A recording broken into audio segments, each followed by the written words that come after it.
graça e a paz, queridos, do Senhor Jesus, como que Ele nos lava.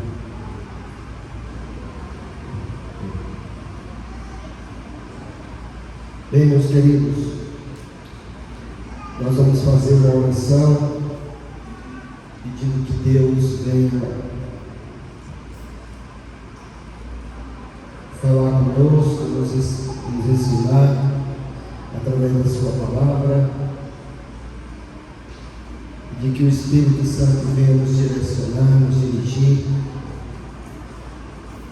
tá? Nessa aula, e que nós iremos estudar o livro de 1ª Epístola de João, com o título Marcas do Verdadeiro Cristão. Vamos fazer uma oração, vamos pedir a Deus nesse momento a sua graça e a sua iluminação. Nosso Pai, nesse momento colocamos as nossas vidas, as nossas mentes, que o Teu Espírito venha falar conosco nesta manhã, venha nos orientar, venha nos ensinar. O Senhor esteja dirigindo em tudo, Senhor, para que o Teu nome seja glorificado, para que o Teu nome seja exaltado, no nome santo do Senhor Jesus Cristo. Amém. Bem, queridos,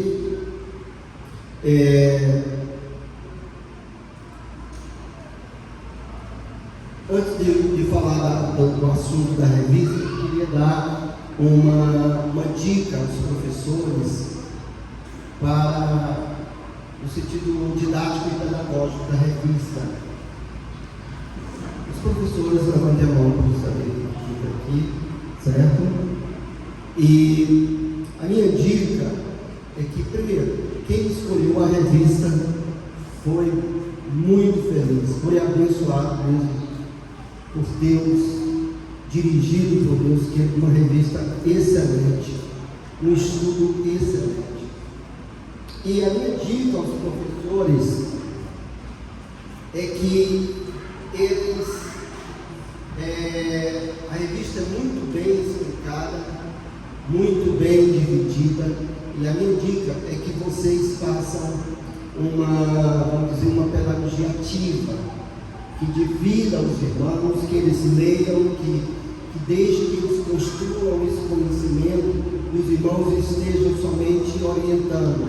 Ou seja, apesar de ter os pontos da revista, os irmãos podem dividir ou em grupos, ou pedir para que os irmãos possam, cada um ler, dizer o que entendeu, o que a revista está explicando, está lendo, e o orientador, o professor, fica com as aplicações, que sempre a revista tem as aplicações e os textos, vamos dizer, mais difíceis, que os irmãos possam falar. Vejam bem, a importância da escola dominical, meus irmãos, é algo muito, muito grande. Uma igreja que tem uma escola dominical é uma igreja fortalecida na palavra de Deus. Nos nossos dias, nós precisamos estar fortalecidos diante das muitas heresias que estão e ainda virão.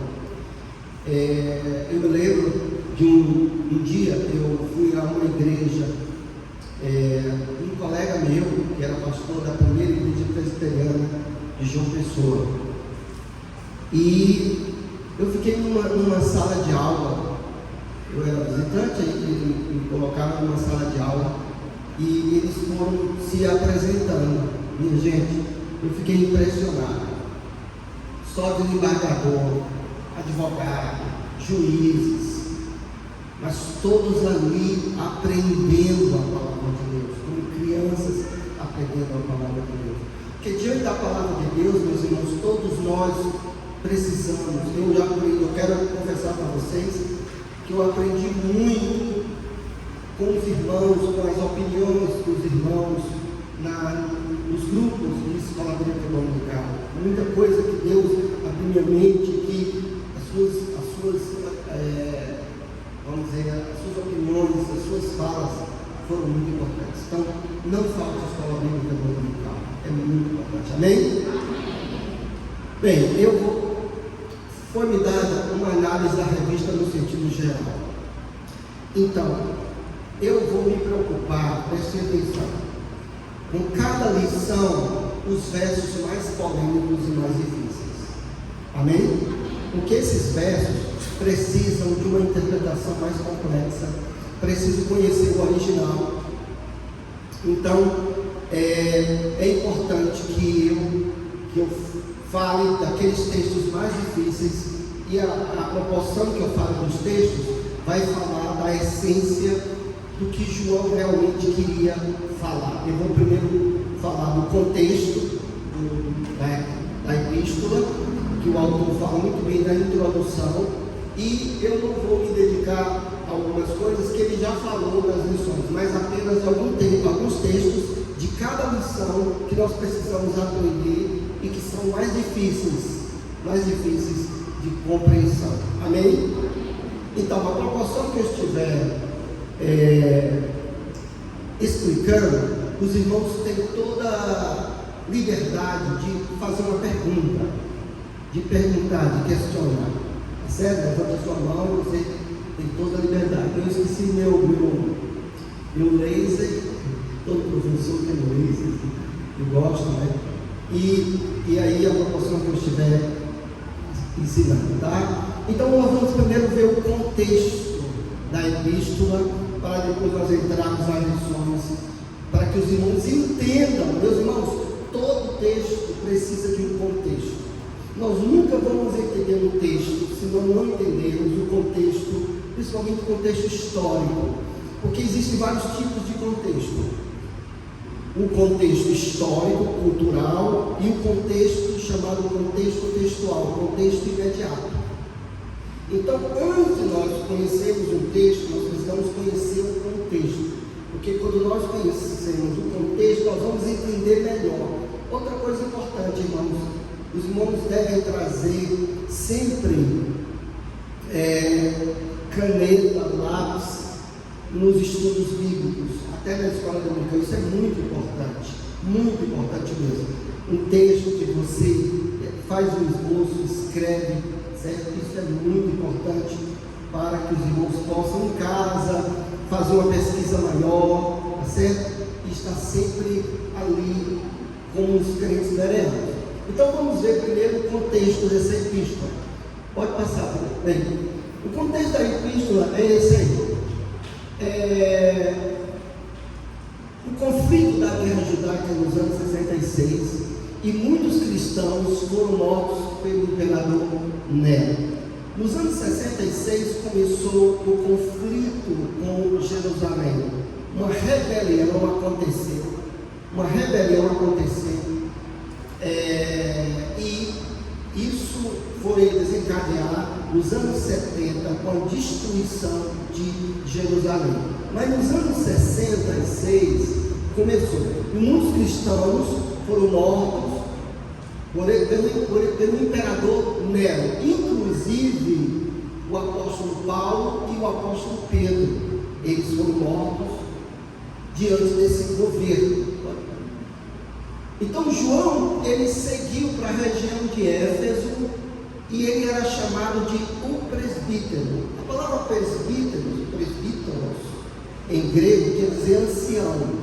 Um ancião era uma pessoa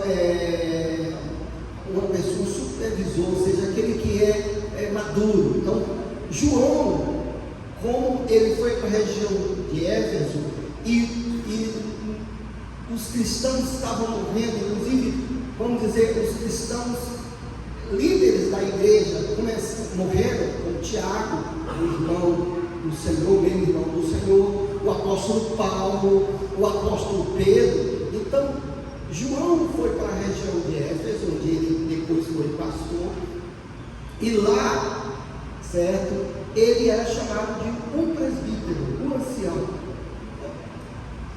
Pode passar. E diante disso, alguns mestres da igreja estavam ensinando uma doutrina cristã profundamente influenciada por uma ideologia grega chamada gnosticismo. Então vejam bem a situação da época, né? João escreveu essa epístola nos anos 80. Jerusalém já tinha sido destruída. Todos os demais apóstolos tinham morrido. A igreja estava sem os apóstolos que ensinavam como palavra de Deus, mas os escritos dos apóstolos já estavam a todo curso.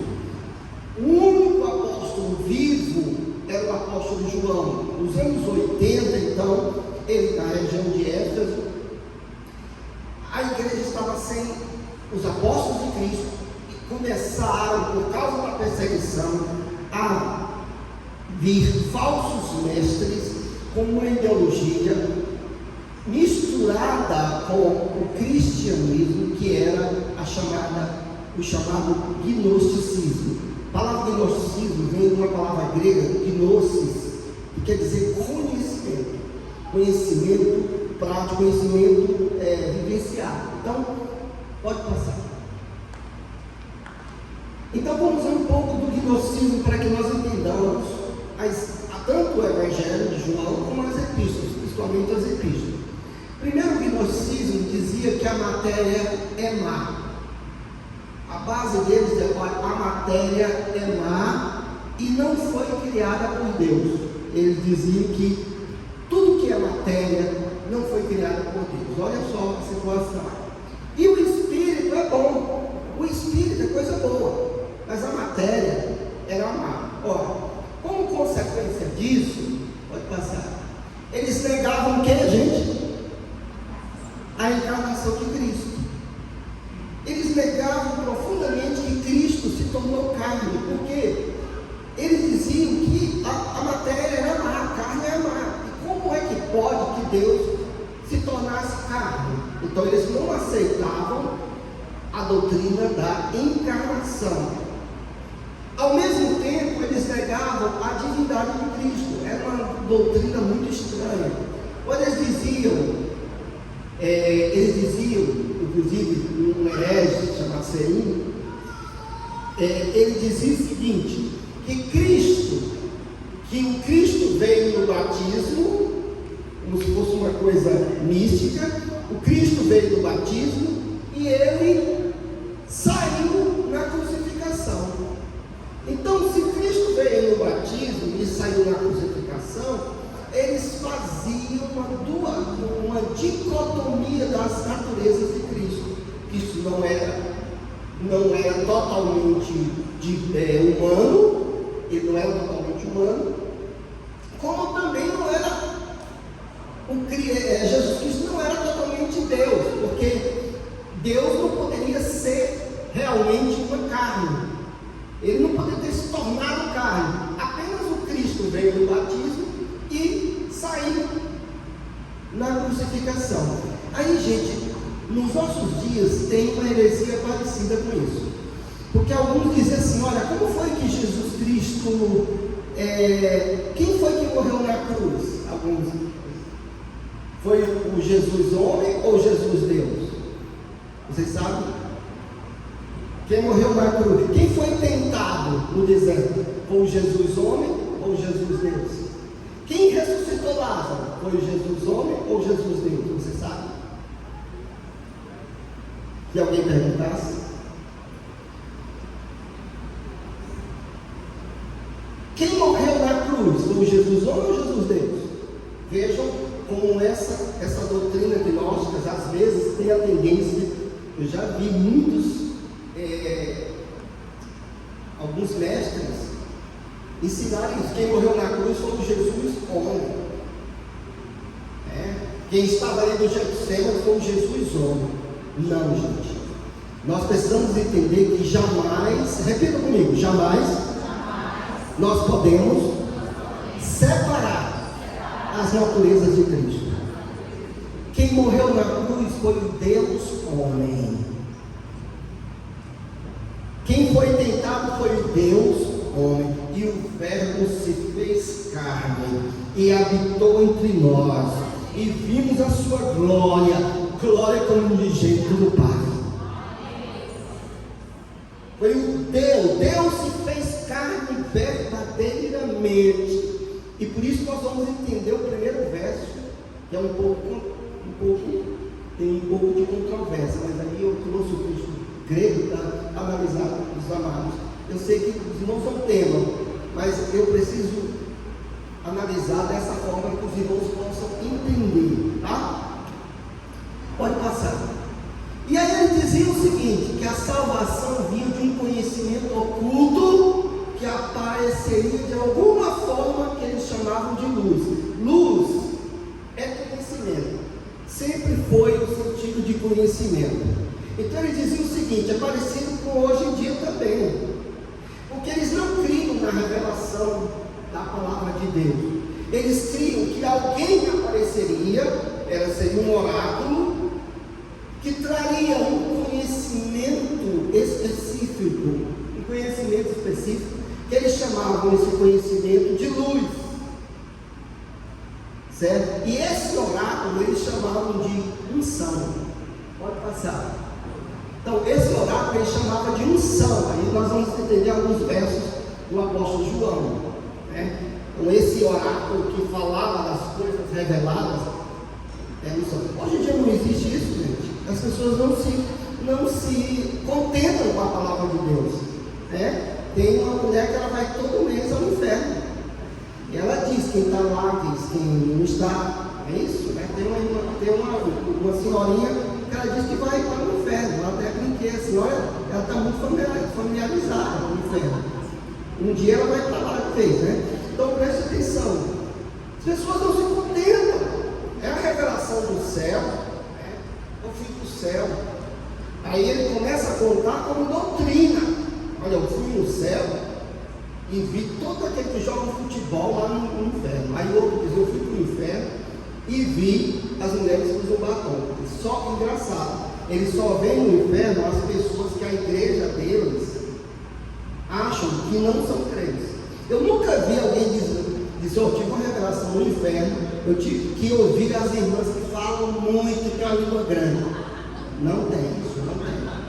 É difícil, entendeu? Eu vi lá no inferno as irmãs de cabelo grande, mas as irmãs com a língua lá não existe. Mas ele só vê gente de batom, gente que joga futebol, quer dizer, bobagem, a Bíblia não fala nada, né? Então, essas revelações é o que eles diziam. E se o Espírito é bom, olha o que eles diziam, e a carne é má, olha só, eles poderiam viver no pecado, porque no fundo, o Espírito é bom. E que se a carne é má, eu posso pecar à vontade, porque o meu Espírito é bom. E se o meu Espírito é bom, Deus vai me salvar. Vocês estão entendendo a dicotomia? Porque a carne é má mesmo. Entende? É parecido hoje. Olha, eu sou pecador, eu sou pecador mesmo. Quem é que não pega? A pessoa diz logo, né? Quem é que não pega? Igual aquele mesmo. Quando perguntaram para ele se ele bebe, quem é que não bebe? Quem é que não? Então, aquelas pessoas, a primeira coisa que a pessoa quer justificar o pecado, quem é que não faz isso? Né? Ou seja, a pessoa não diz, realmente isso é errado, isso é pecado. Mas os filósofos, eles tinham essa noção, podiam pecar à vontade, porque a carne é má mesmo, mas o Espírito é bom. Meu Espírito é maravilhoso, é bom, é santo. Isso estava dentro da igreja, meus irmãos, ensinado na igreja, certo? Agora, eles criam que Jesus era o Messias, eles criam em Jesus, mas com aquele problema, né? Pode passar. Agora, nós vamos, sabendo desse contexto, esse pano de fundo aqui, nós vamos agora ver alguns textos da lição 2. Se você trouxe até da lição 2, então você pode anotar os textos mais complexos para nós analisarmos, tá? E o primeiro texto que nós vamos analisar é o verso 1. Vamos lá, o que é que diz o verso 1? Você pode analisar na sua Bíblia, tá? Está na lição 2. Vamos lá. O que era desde o que temos, o que contemplamos com respeito ao verbo da vida. Então preste atenção, queridos. Alguns dizem que o que era desde o princípio é Jesus. Inclusive eu acho que o autor também até falou isso. Muitos comentaristas se dividem nisso, né? Mas geralmente a pessoa já coloca esse que era desde o princípio parecido com lá com João capítulo 1 verso 1, que diz o quê? No princípio era o verbo. Mas preste atenção, esse o que era desde o princípio não pode ser Jesus. E eu vou dizer por quê. Por quê? Eu estou sem inglês. Aquele o que era no grego tem o chamado gênero neutro. No grego tem o gênero masculino, feminino e o neutro para os substantivos, né, pronomes relativos. Então o que acontece? Esse aqui, ali é um pronome relativo neutro. E o pronome relativo neutro só é usado para coisas no grego. Coisas, eventos, jamais para pessoas, a não ser no contexto que o autor queira mostrar que é uma pessoa. Então, quando diz o que era desde o princípio, o que temos ouvido com os nossos próprios olhos, o que contemplamos e as nossas mãos apalparam.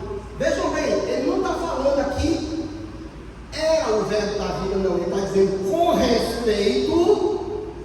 A preposição diz assim: o assunto com o assunto sobre o verbo da vida. João está dizendo o quê? João está indo contra a heresia gnóstica da encarnação, contra a encarnação de Cristo que eles tinham. João está dizendo: olha, nós somos testemunhas, nós vimos os acontecimentos que aconteceram, nós ouvimos testemunhos, as pessoas curadas, nós ouvimos, nós vimos com os nossos próprios olhos, contemplamos. Esse contemplar é diferente de ver aqui no original, né? Ali o Horetelsamento, tá? Quer dizer, contemplar, analisar. Ele não só viu, mas ele analisou. Ele viu realmente o verdadeiro. As nossas mãos apalparam. Todos os 12 apóstolos levaram os 12 cestos cheios de pão da multiplicação dos pães. Eles viram, eles apalparam. Então João estava falando não de Cristo, estava falando dos eventos. Porque João jamais poderia, diante da heresia gnóstica, demonstrar que Jesus era uma coisa. Agora, João, no verso seguinte, vai falar de Jesus. Passa o texto, passa. Pode passar. Vamos lá, ler o verso 2. Diz o quê? Nesse momento agora ele vai falar de Jesus. Ele chama Jesus de a vida, né?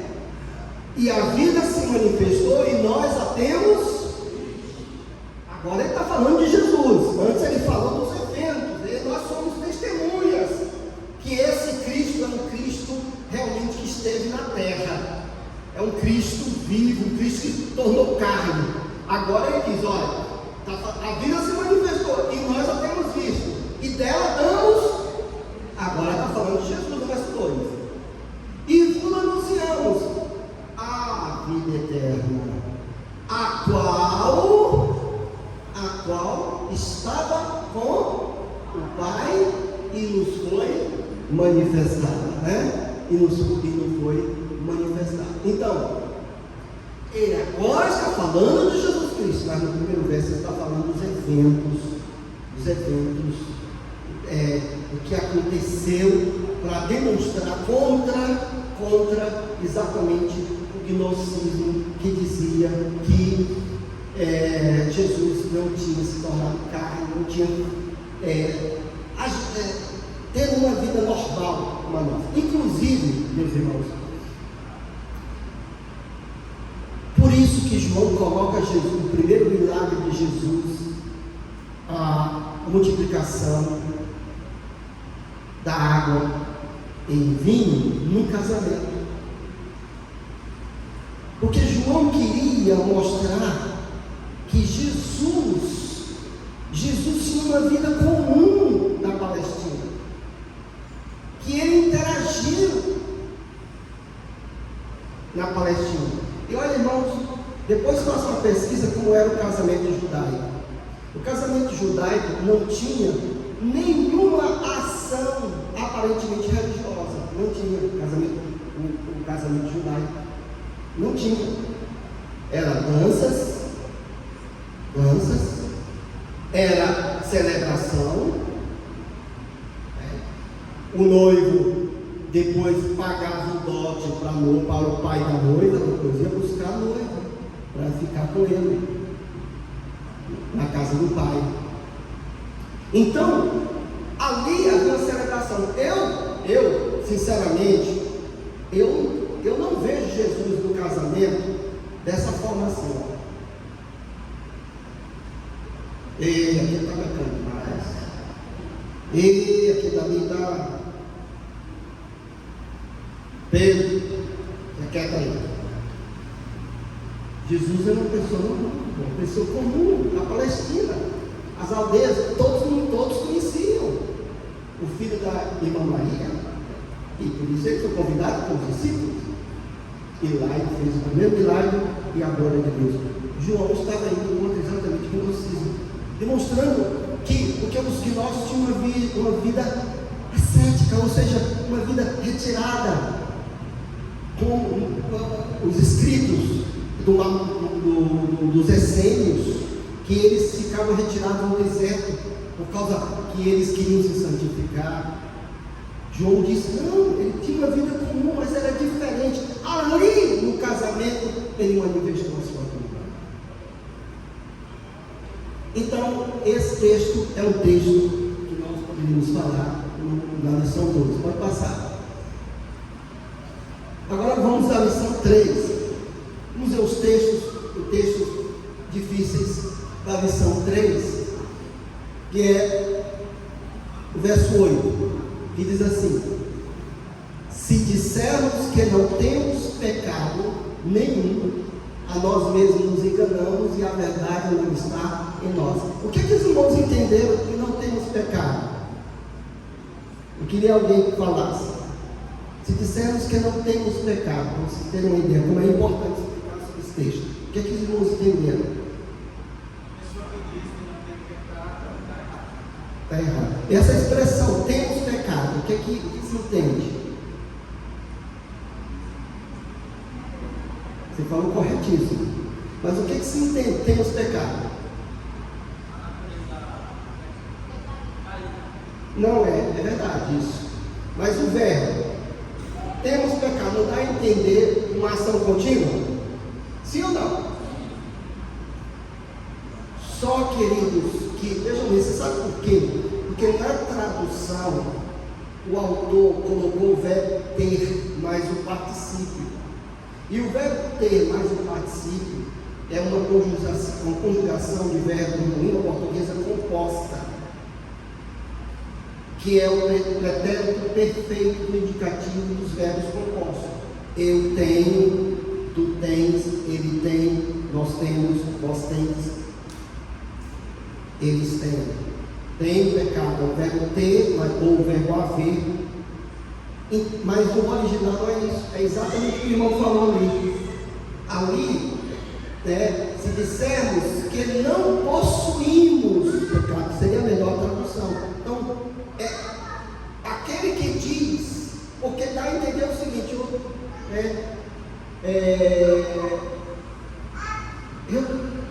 pastor, de vez em quando eu peco, porque realmente não. Mas aquele que diz que não possui a natureza pecaminosa. Aquele que diz que não possui a natureza, que não temos pecado, ou seja, esse hamartia, a palavra grega, quer dizer a natureza pecaminosa, que os gnósticos diziam.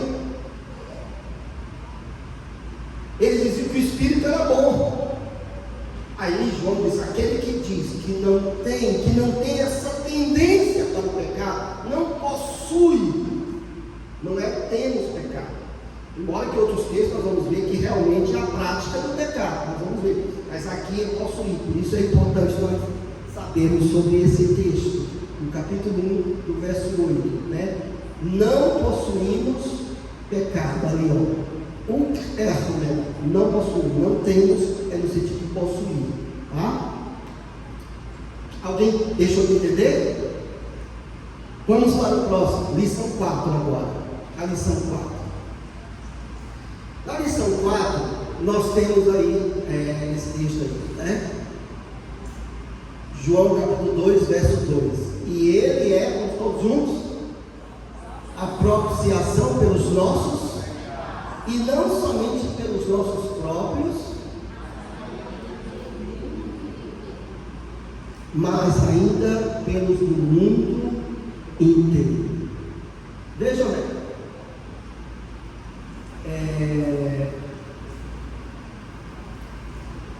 Primeiramente, nós temos que saber o que é propiciação. Propiciação é o pagamento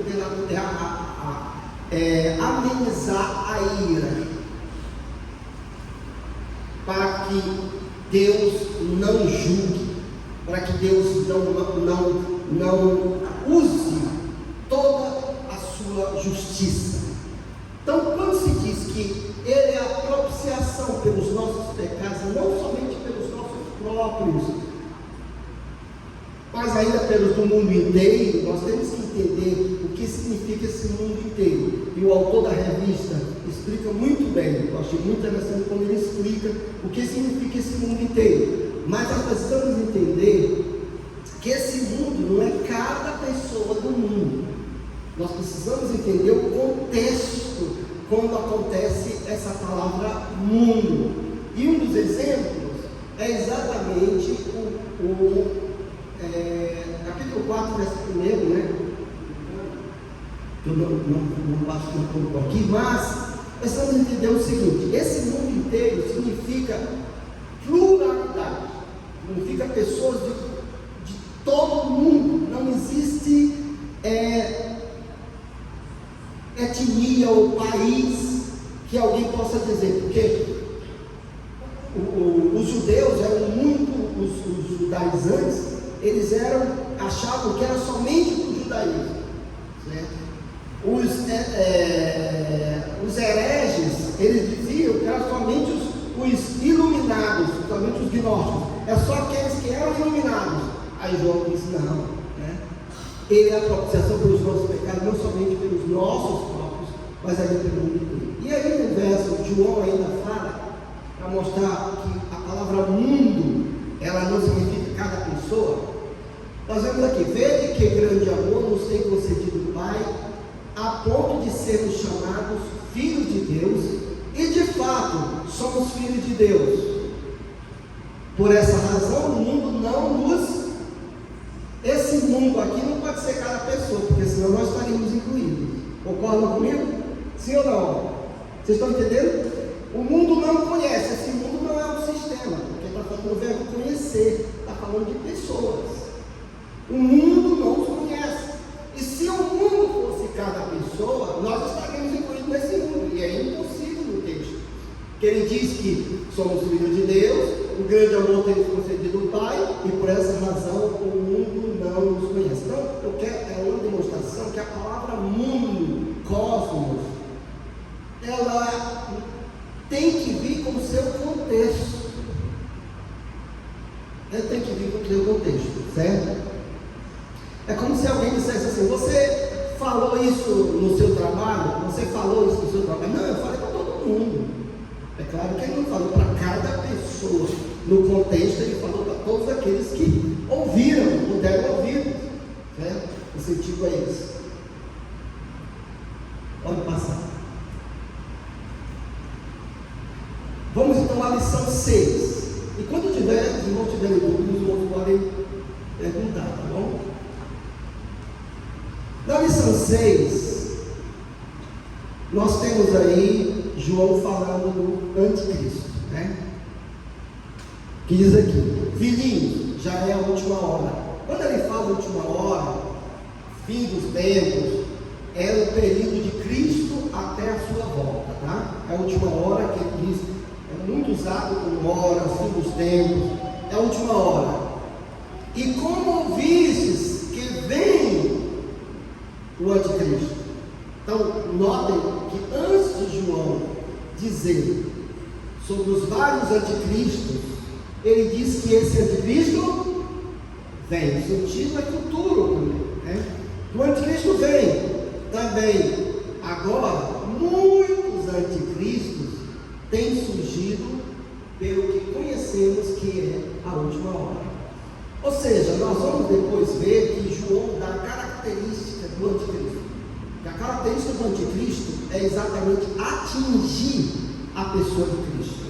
Meus irmãos, nós vamos ver que a doutrina principal que nós conhecemos uma pessoa herege é quando ele toca na cristologia. Tocou na cristologia, é heresia. E é o espírito do anticristo, é o diabo que age, porque a pessoa de Jesus é central para a igreja. É central. Nós estamos aqui por causa de Cristo. Nós estamos aqui porque Cristo pagou um preço. Nós estamos aqui confiando na volta de Cristo. Nós estamos aqui porque Cristo morreu no nosso lugar. Nós estamos aqui porque Cristo já pagou, cumpriu toda a lei por causa de nós. Por isso, a Ele a honra, a glória e o poder para todo sempre na igreja, principalmente. O Espírito Santo glorifica quem? A Cristo. E o Pai glorifica a Cristo. Este é o meu filho amado, a Ele ouvido, né? É Ele. Então a Trindade levanta Cristo, né? Cristo se humilhou, Ele obedeceu até a morte de cruz. Deus então o elegeu. Então Cristo é central na doutrina da igreja. Então não existe aquele, você podemos ser cristão, nós somos cristãos, você diz que Cristo não é Deus, eu creio que Cristo é Deus e nós vamos juntar adorar. Não existe isso não. Não existe isso não. Tocou na doutrina de Cristo. Porque, irmãos, existem doutrinas que são, vamos dizer, simples e que podemos conviver e realmente, por exemplo, várias doutrinas, poderia colocar a doutrina do batismo, né? Existem irmãos de igrejas que batizam crianças, batizam, somos batistas, nós batizamos pessoas, né, que creem. Existem pessoas que dizem que Jesus vai voltar a qualquer momento, né? Que creem que a igreja vai passar pela grande tribulação. Existem outros que creem que a igreja não vai passar pela grande tribulação. Isso nós podemos sentar, né?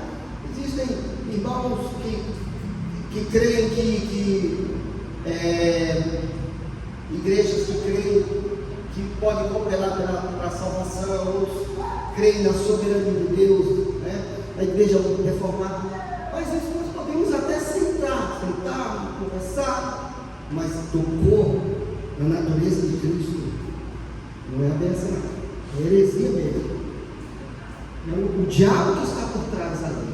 Então, no capítulo 4, verso 3, diz: e todo espírito que não confessa a Jesus não procede de Deus. Nós vamos explicar o que significa se confessar.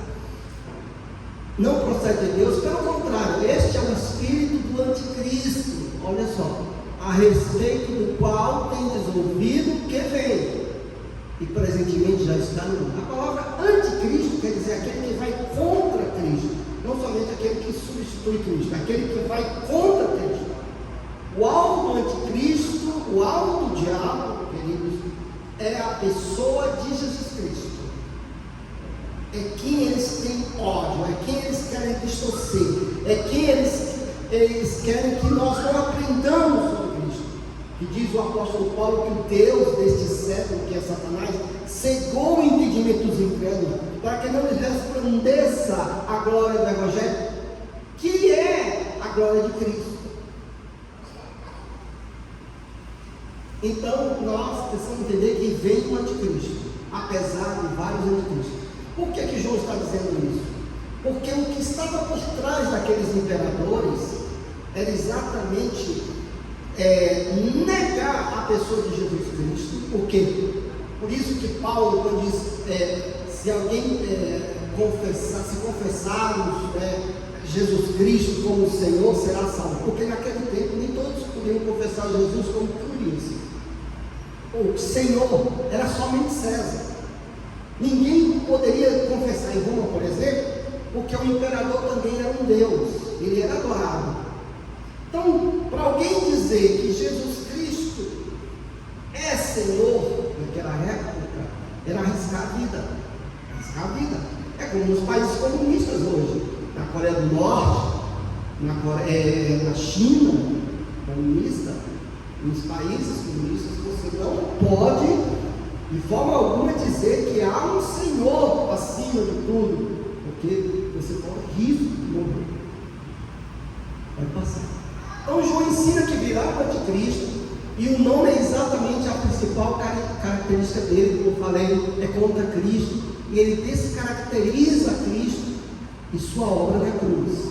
Então o espírito do anticristo, apesar do anticristo ainda não se manifestar, ele tem se manifestado, ele tem tentado levar a igreja a ir contra Cristo através das doutrinas. Agora preste atenção a uma coisa muito interessante.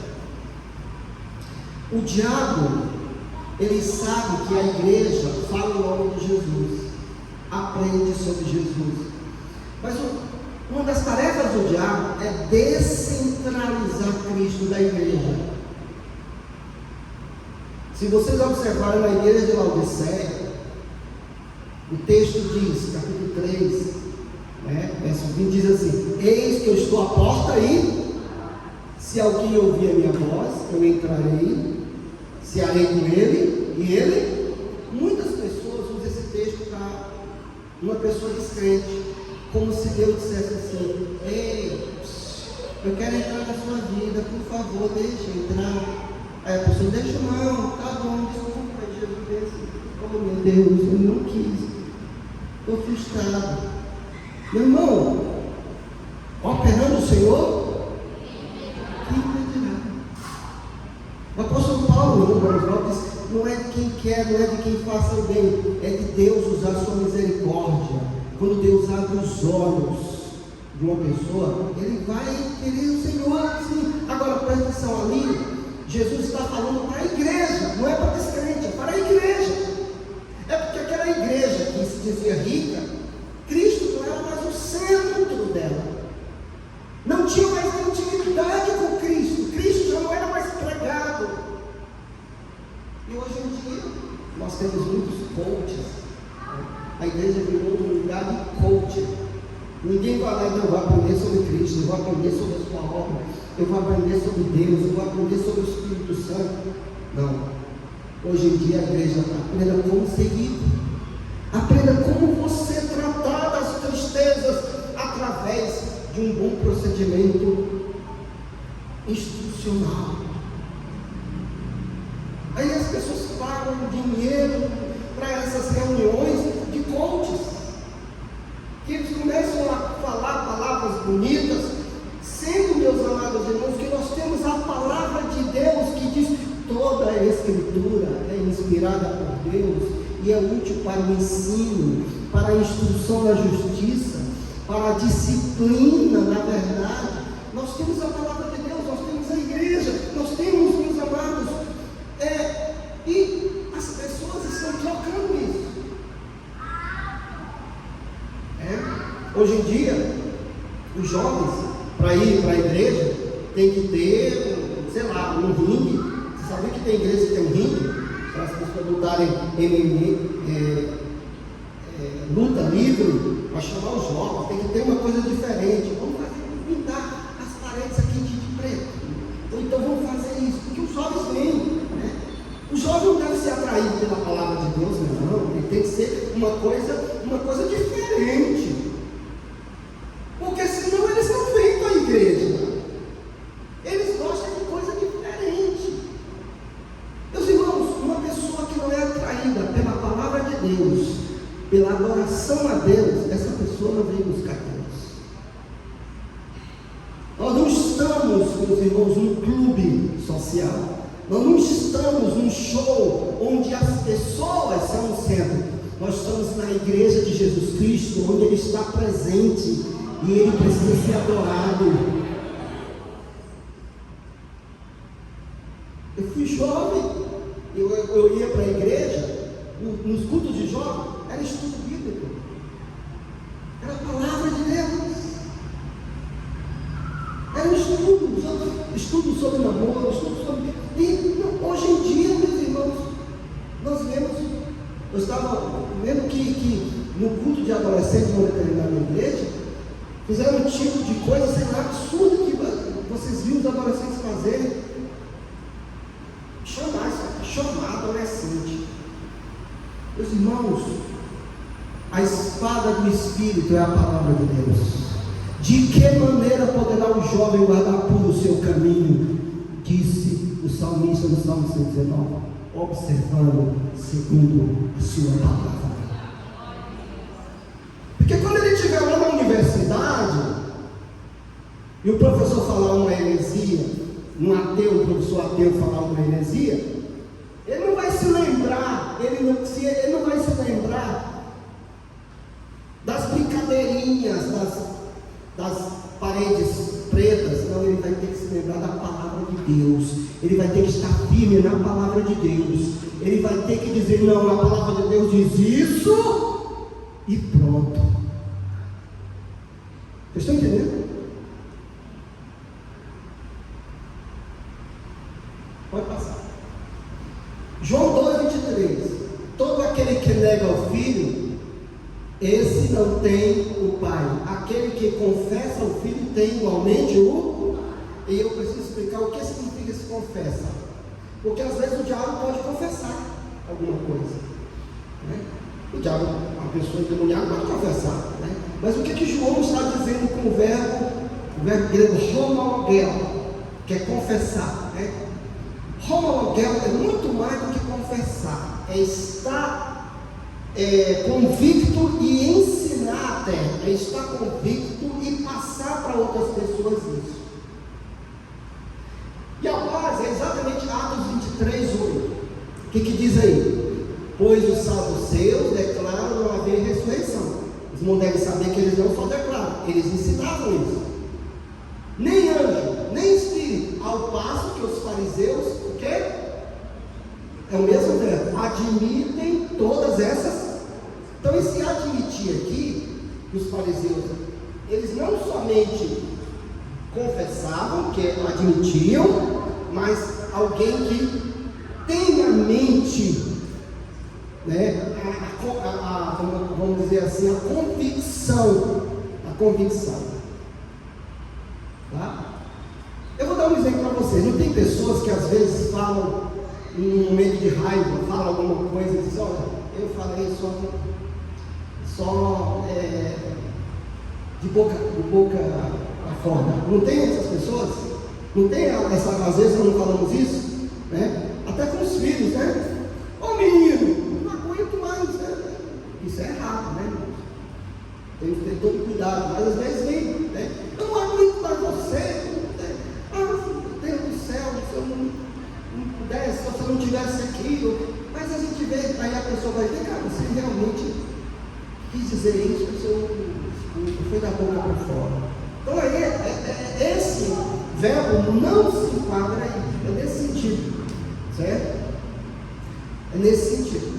Confessar, aquele que confessa, o filho tem igualmente o pai. Confessar significa admitir, significa, entre aspas, dar a cara para bater. É não ser tímido, porque os tímidos, pai também não vai reconhecer. O que é o tímido? Tem vergonha de Jesus, tem vergonha do Evangelho, tem vergonha de falar o nome de Jesus. Não, porque nesse lugar aqui você tem que falar palavras, né? Palavras.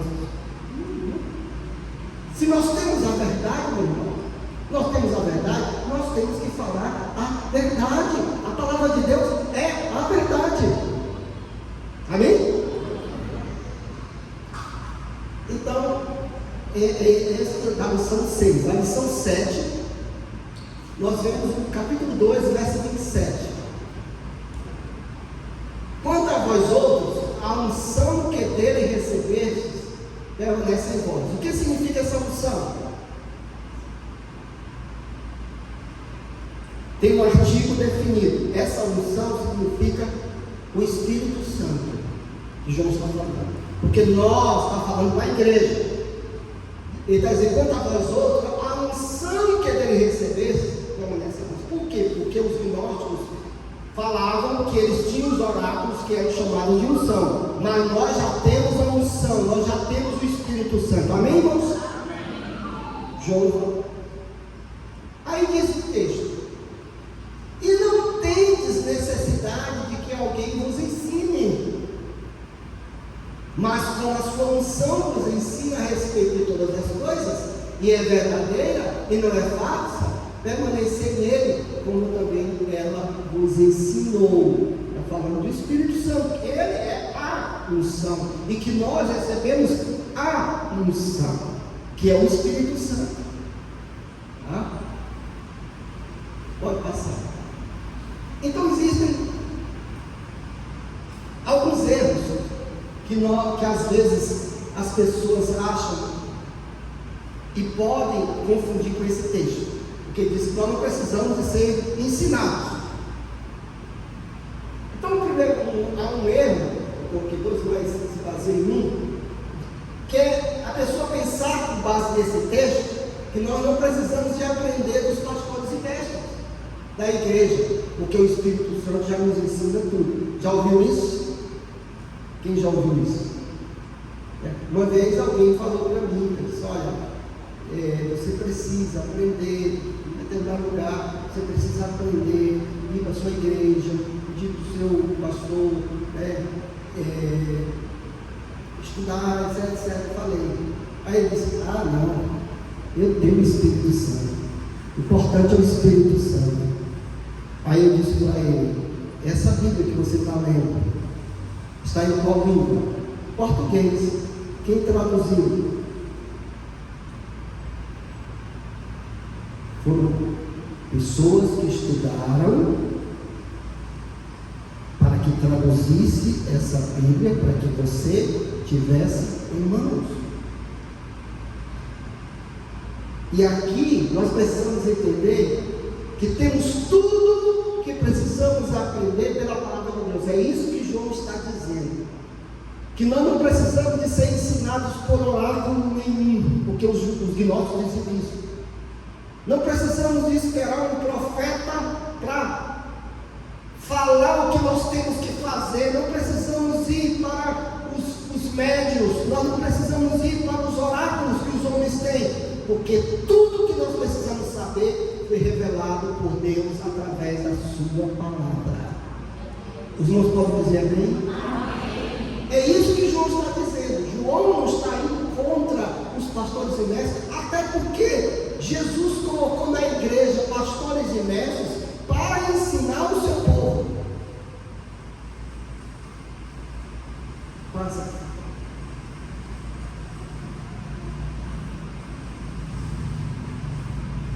Então, nós precisamos entender isso, que o texto está dizendo que nós não precisamos aprender. Ao contrário, irmãos. Vou dizer uma coisa para os irmãos. O Espírito Santo, ele nos guiará em toda a verdade. Se você não aprender da palavra de Deus, se você não aprender das Escrituras, o Espírito Santo vai te lembrar apenas aquilo que você sabe. Ele vai te iluminar, Ele vai te lembrar, Ele vai te dar sabedoria nos estudos da palavra de Deus. É por isso que Deus deixou os mestres, deixou os pastores, e Paulo aconselhou a Timóteo: prega a palavra, insta no tempo e fora do tempo.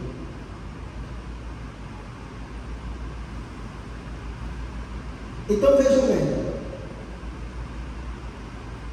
isso é na lição, passada a lição 9, né? Lição 9. No capítulo 3, verso 8, diz: aquele que pratica o pecado procede do diabo, porque o diabo vive pecando desde o princípio. Para isto se manifestou o Filho de Deus, para destruir as obras do diabo. Essa expressão pratica o pecado, se nós não entendermos, dá a entender o seguinte: poxa, então todo mundo é do diabo, todo mundo pratica o pecado. Mas o sentido do verbo é o que eu coloquei aqui, hopoion. Esse é um particípio grego presente, que quer dizer continuamente, aquele que vive na prática, aquele que está praticando o pecado. Então, é aquele que se acostuma, aquele que se sente bem, aquele que defende o pecado. Porque, olha, meus irmãos, uma coisa importante, um sinal de uma pessoa salva. Como alguém já foi a um pastor e disse: ô pastor, eu acho que eu não sou salvo. Por quê? Aí contou: porque eu tenho pecado e eu tenho me arrependido, mas eu tenho vontade disso. Só em você pensar isso já demonstra que você é uma pessoa salva. Porque uma pessoa salva não se acostuma com o pecado. Uma pessoa salva não se sente bem com o pecado, porque ele sabe que o pecado, o fim do pecado é morte. Entristece o Espírito Santo. E aí o próprio João disse: confessarmos os nossos pecados, Ele é fiel e justo para nos perdoar os pecados e nos purificar de toda injustiça. Então o sentido é viver na prática, permanecer tranquilo no pecado.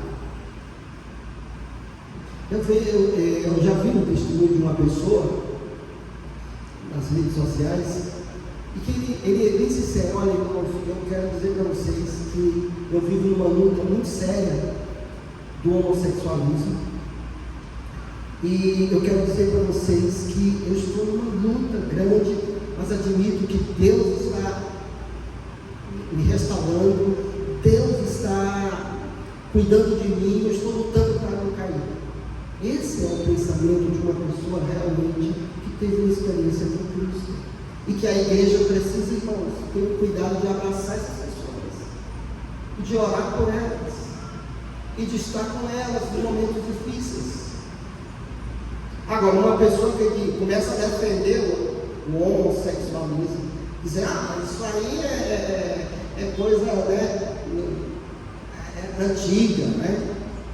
E começa a colocar coisas, interpretar mal os textos, porque os textos bíblicos são claros, claríssimos. Romanos capítulo 1 é claro, 1 Coríntios capítulo 6 é claro, no Velho Testamento é claro. Sodoma e Gomorra foi por causa disso. As pessoas começam a torcer, a defender a Bíblia. Isso aí é viver numa prática, é se acostumar, permanecer. Aí o João está falando, isso é do diabo. Lição 10. Eu tenho até quantos minutos, porque aí eu posso passar. Até terminou, né? Então eu vou falar mais polêmico, tá bom?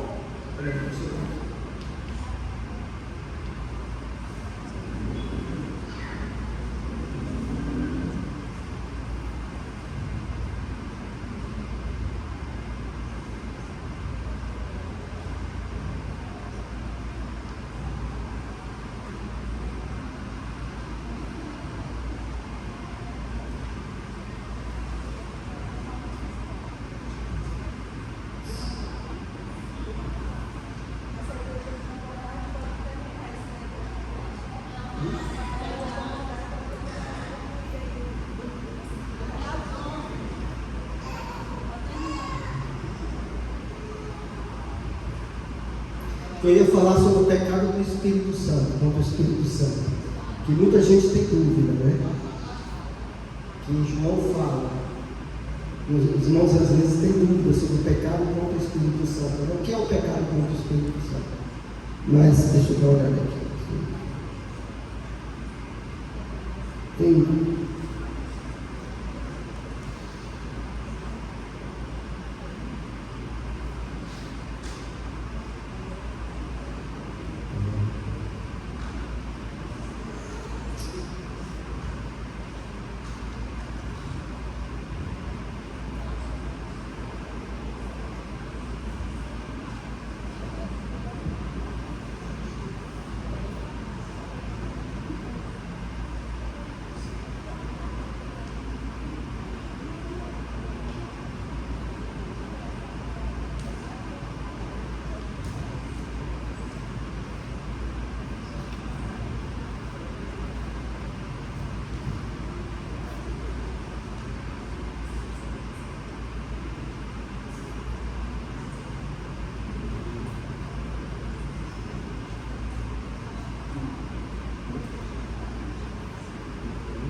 Então, eu falo.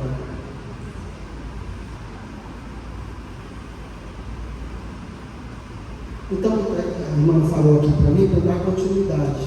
Tem algumas coisas interessantes que eu queria falar para vocês, que é uma dúvida de muita gente, o que é o pecado contra o Espírito Santo, né?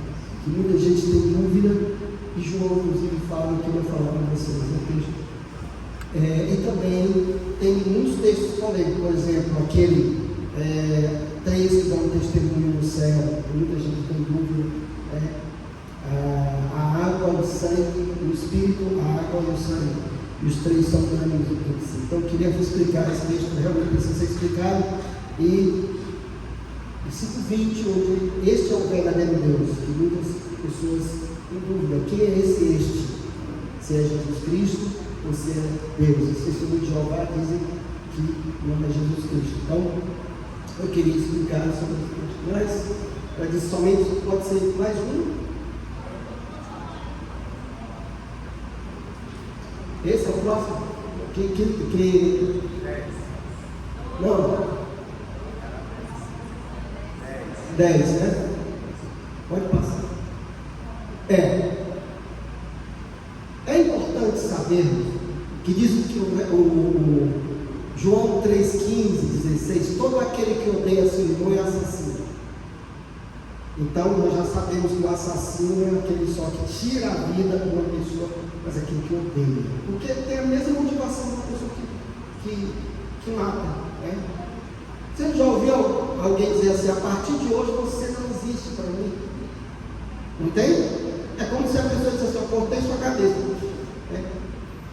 Ou então, não fala, então para Deus é a mesma coisa. Agora, verso 16: nisto conhecemos o amor que Cristo deu a sua vida por nós, devemos dar a nossa vida pelos irmãos. Aí eu faço uma pergunta para os irmãos: vocês acham que amar alguém é fácil? Amar? O que os irmãos acham?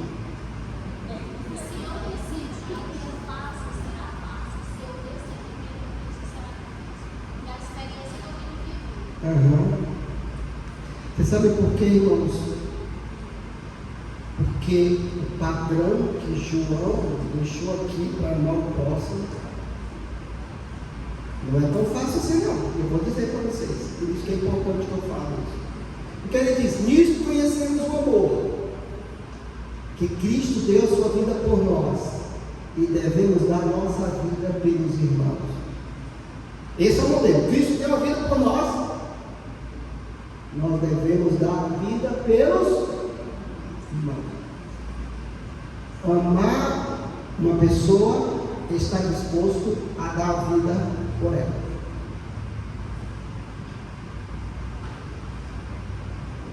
O que os irmãos acham? Padrão tão alto? Sim ou não? Então, muito cuidado antes de dizer: eu te amo, meu irmão. Meu irmão, eu te amo. Eu também te amo, meu irmão. Aí vem Aí vem um incêndio, né? Vem um incêndio, aí você é o primeiro que corre.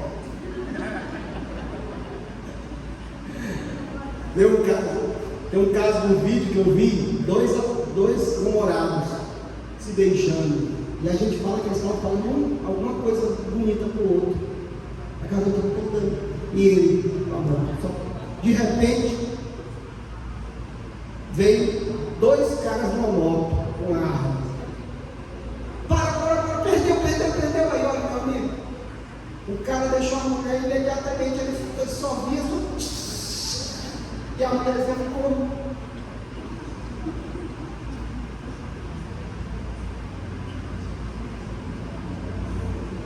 Quando você disser para alguém, eu te amo, você está dizendo, eu estou disposto a morrer por você. Quando você disser, eu te amo, você tem que dizer, ó, se tiver um incêndio aqui, eu prefiro ir, você prefiro ir.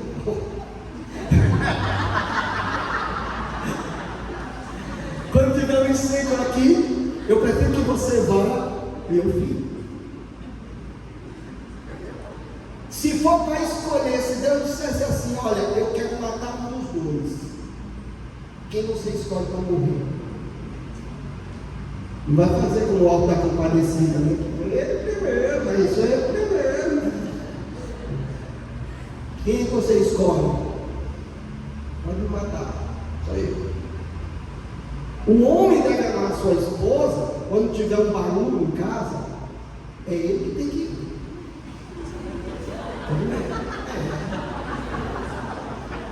É ele, meu irmão, é ele que tem que ir, ele que tem que, se tiver um cara armado, ele pode ficar com ele, agora não pode ser, mulher, vai lá, vai ver o que é que tem lá.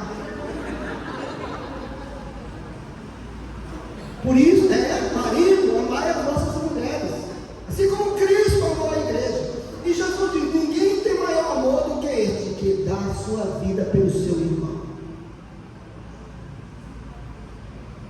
Vocês querem ver? Uma mãe prefere morrer a ver seu filho morrer.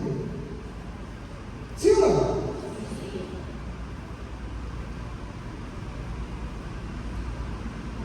Os irmãos acham alto esse padrão? Sim ou não?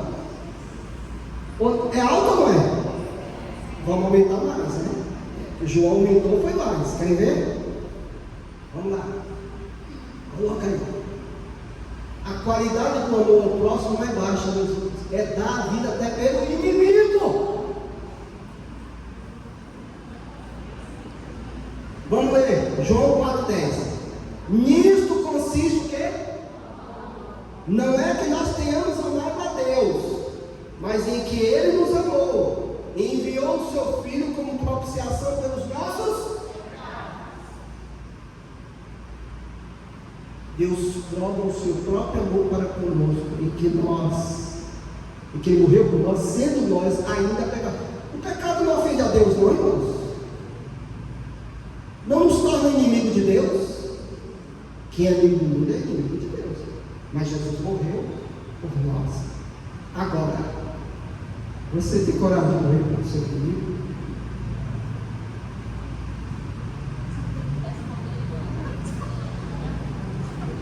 Vocês estão vendo como é difícil, meu irmão?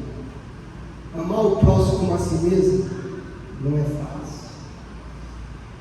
Nisso consiste o amor.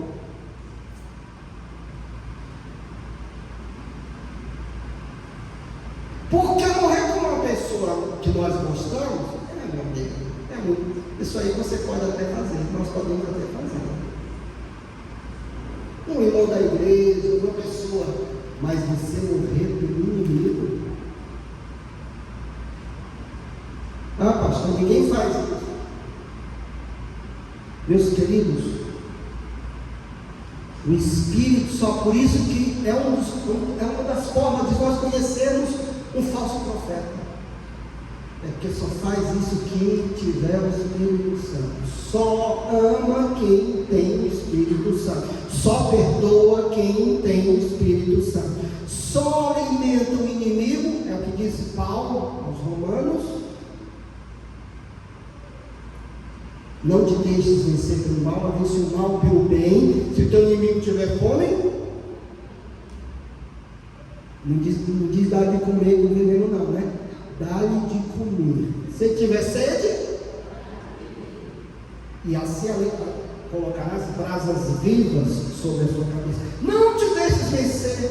Ele disse, não te vingues a nós. Não os vingares, mas dá lugar à ira de Deus, a ira de Deus.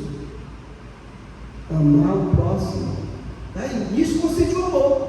Não que nós tenhamos amado a Deus, mas é que Ele nos amou e enviou o seu Filho como propiciação pelos nossos pecados. Por isso, irmãos, não é fácil. Isso pode até no casamento também.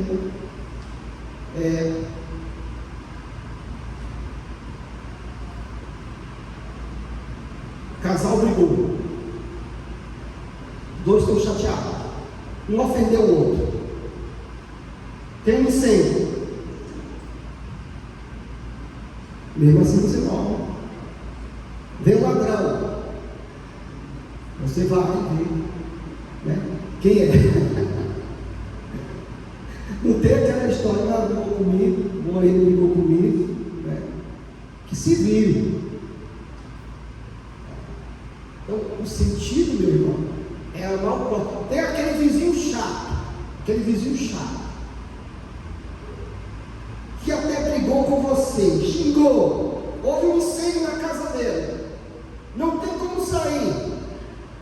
Você vai lá, não quer dizer que eu vou morrer de qualquer forma, aqui, quero morrer. Não é assim nesse sentido, né? Então você vai lá, arrisca sua vida pelo vizinho, tira a criança, se tiver, né? Mas por que você fez isso, meu amigo? Ele te fez tanto mal. Porque Cristo me salvou. Que testemunho, né, irmãos? Cristo me salvou. Amém? Amém?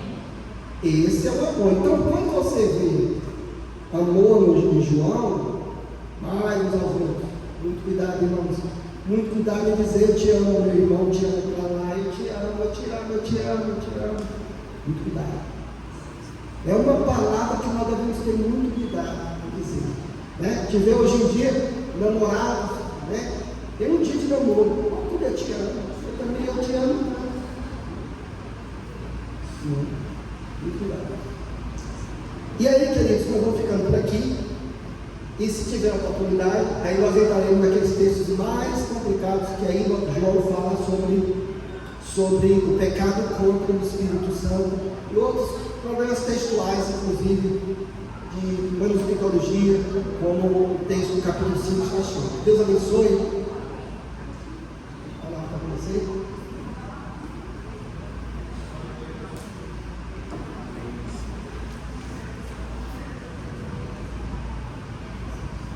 Bom, graça e paz. A gente está percebendo, né, que nós vamos mudar de nível também, né, em 2024, né, no amor, no conhecimento, na oração e no ensino da comunhão, hein? Eu vou conversar com o irmão Edivaldo para a gente decidir, né, se a gente continua no próximo domingo ou se a gente vai continuar como a gente está com uma proposta, né, de uma vez no mês a gente ter uma classe única.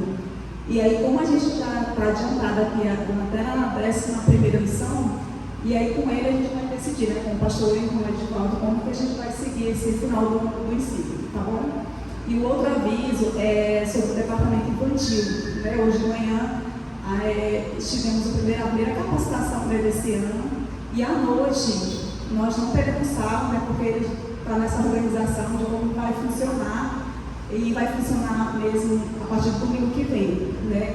E eu queria também aproveitar, né, para estender a convocação de quem tiver interesse de trabalhar no departamento infantil, que fale com o irmão Marcos, com a Luana, com a Brenda, estou acostumada com o Marcos e né? Com o irmão Marcos e a Brenda, e também pode falar com a irmã Célia, com a Eli, né, para dar seus nomes, para entrarem para participar também do departamento infantil. E a gente também está precisando, no departamento infantil, de homens, né, jovens, todas as faixas etárias, né, jovens, adultos, e também, né, já você que é casada também tem interesse de participar do departamento infantil, você também é convocado, né, estar participando, amém? E outro aviso é sobre as lições. Eu estou com uma lição aqui, quem ainda não adquiriu essa revista pode pegar comigo, é R$11, né, esse valor da revista, e você pode estar pagando aí da forma que você desejar, tá bom? É isso, vou passar aqui a... Nós adquirimos essa revista excelente mesmo. Tanto o pastor que fez, foi muito bom, e quem escolheu, parabéns. Muito bom. Vamos orar. Fica em pé e vamos orar. Pai Santo, nós te damos graças pela tua palavra. Que o Senhor nos deu a bênção de tê-la nas mãos pelos teus apóstolos e profetas. Obrigado, Senhor, porque o Senhor não nos deixou sem uma revelação, e essa revelação está somente na tua palavra. Que o Senhor nos abençoe, que o Senhor nos ajude a não somente ser ouvintes, a fazer o mais difícil, a ser praticante desta palavra. Dá-nos a tua graça, fortalece as nossas vidas, leva-nos a tua paz. Em nome de Jesus. Amém.